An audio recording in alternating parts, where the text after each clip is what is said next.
I've gotten pretty good at weighted pull-ups. At the age of 18, I'm able to do a 47.5 kg weighted pull-up for 1 rep max.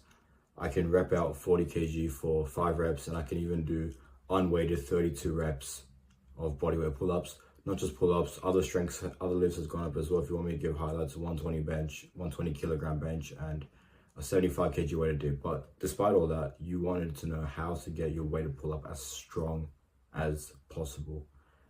And I'm here to tell you, it's a lot simpler than you think. It's pretty different. It's hard to stick to. It's like pretty simple, the whole process. Number one is get lean.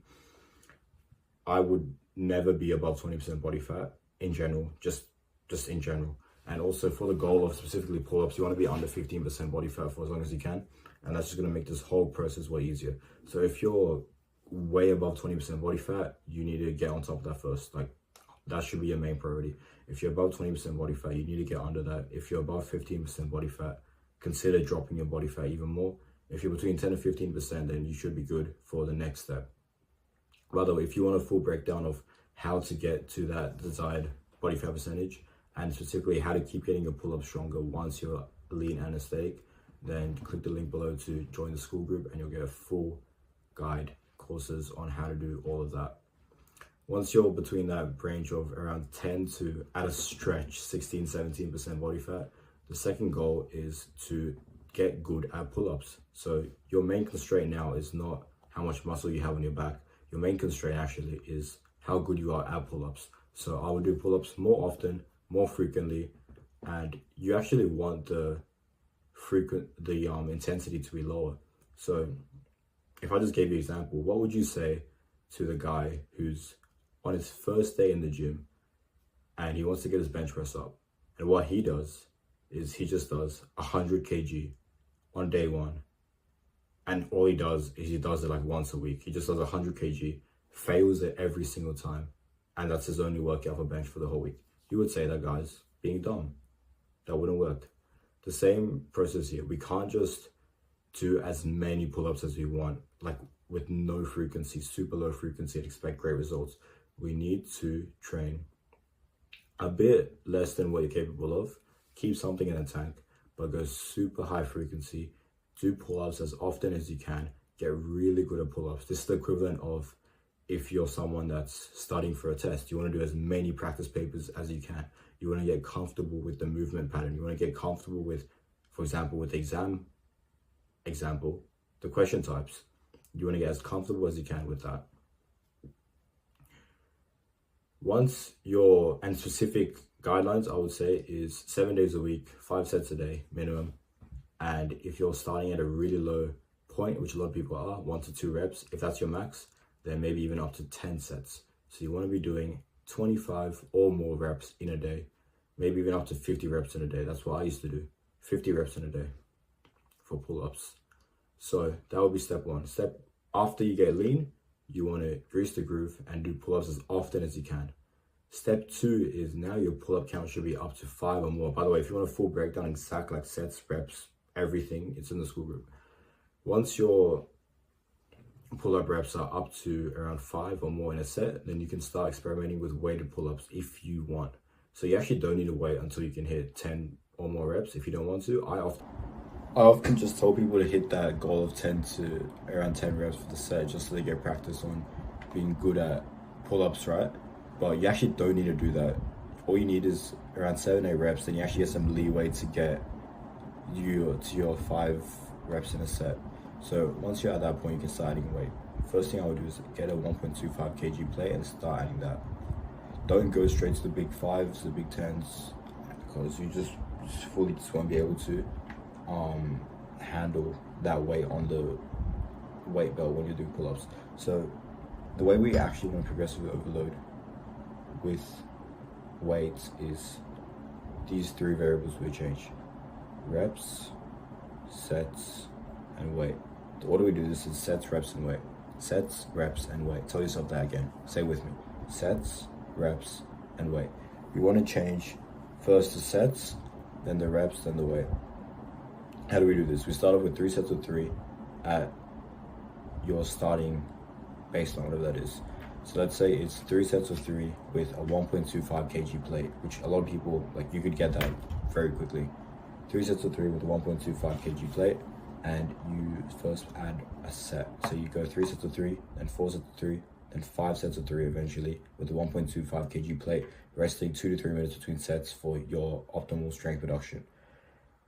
After that, you move on to 3 sets of 4 with a 1.25 kg plate. So 3 sets of 4, 4 sets of 4, 5 sets of 4, 2 to 3 minutes between sets. Then you move on to sets of 5.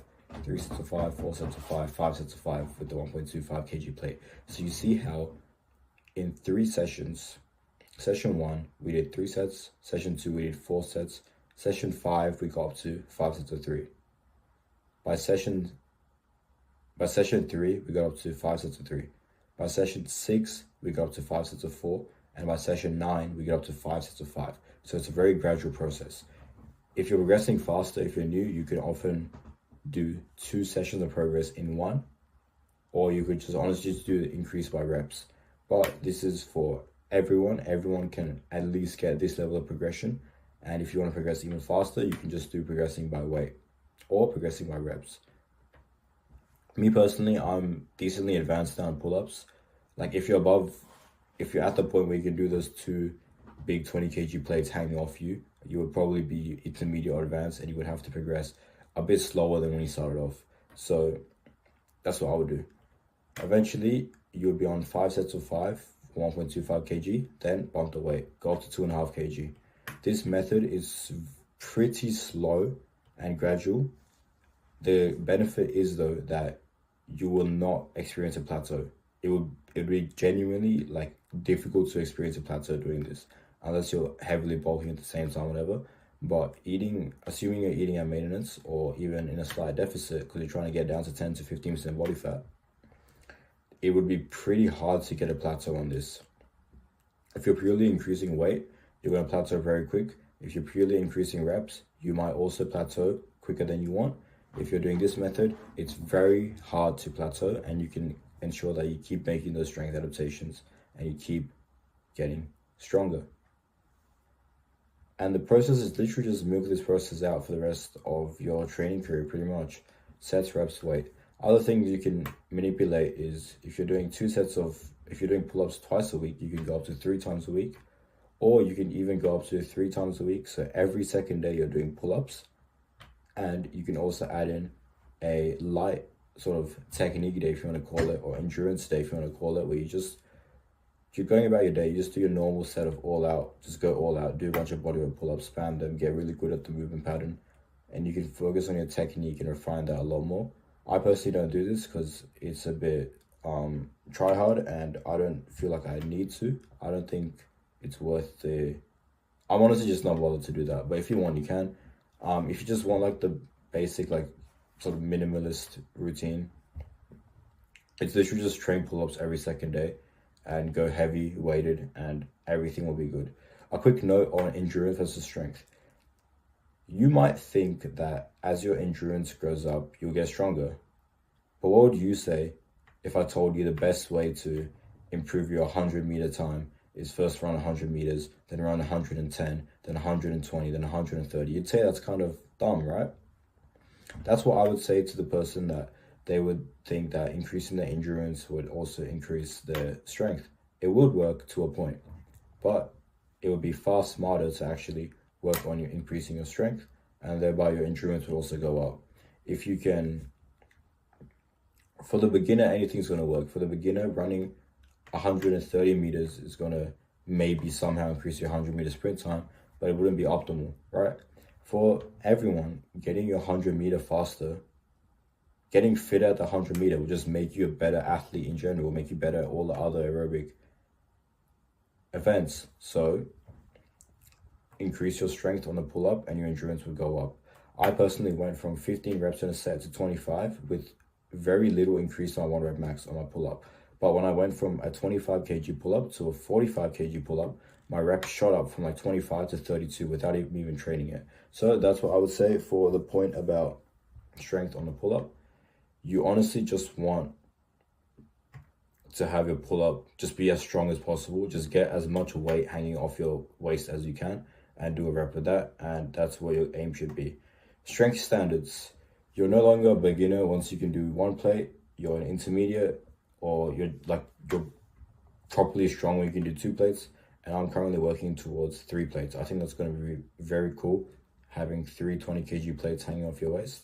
And if you want to learn how to get to the point where you can do a 40 kg weighted pull-up, you're going to be the strongest guy in probably like the next 5 gyms across the city. Like, let's say you have your normal home gym. The next 5 gyms surrounding that, you're probably going to be the strongest. That's the guide for getting your weighted pull-up and pull-up endurance in general up as much as you can. If you want a full breakdown on training, specifically how to get this outcome, how to diet for it, recovery, your lifestyle considerations, if you want a full breakdown of all that, how to not look fat on your bulk specifically, how to cut down specifically to get to that 10-15% range, check the link below, join the school group.